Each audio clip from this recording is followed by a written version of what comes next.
When you tug on one thread in nature, it pulls on many others. Across cultures, monarch butterflies are symbols of beauty, hope, resilience, migration, and connection to the spiritual world. Many of us have seen the monarch butterfly, large with black and orange stained glass windows on its wings, as it flies long distances across the United States, Canada, and Mexico. My own love for butterflies began when I was 6 years old, in my mother's vegetable garden, when I discovered a hornworm caterpillar in the backyard tomato plants. I named it Freddie and fed it tomato leaves and watched it grow bigger and bigger. One day, it simply disappeared. I later learned that it had dropped into the soil to overwinter as a pupa.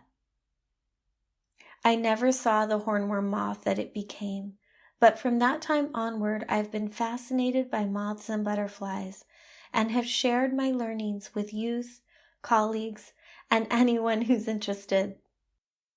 For at least a century, our forests on the coast of California and in central Mexico have provided the trees that monarchs need to live through their winter rest period. Unfortunately, monarch populations have been declining rapidly since the 1980s due to land development, milkweed clearing, and pesticide use.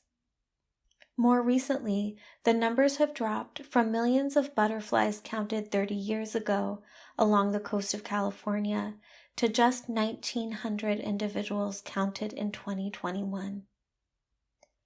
When I went out to the Presidio of San Francisco this winter to help count monarchs, only a single female butterfly was seen. In the moment, my heart jumped at seeing her, and then I thought about the absence of mates when she emerges from her winter rest.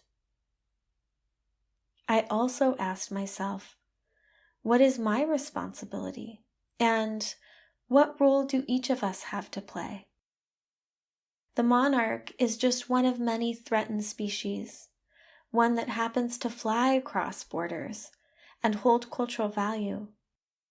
Our human choices impact species every day. How we manage our lands, the plants we grow in our gardens, the chemicals we use, the foods we purchase, and how we vote. Our daily decisions play into whether the monarch will continue to make its journey. I hearken back to my 6-year-old self when I go out to the field on a sunny day to observe.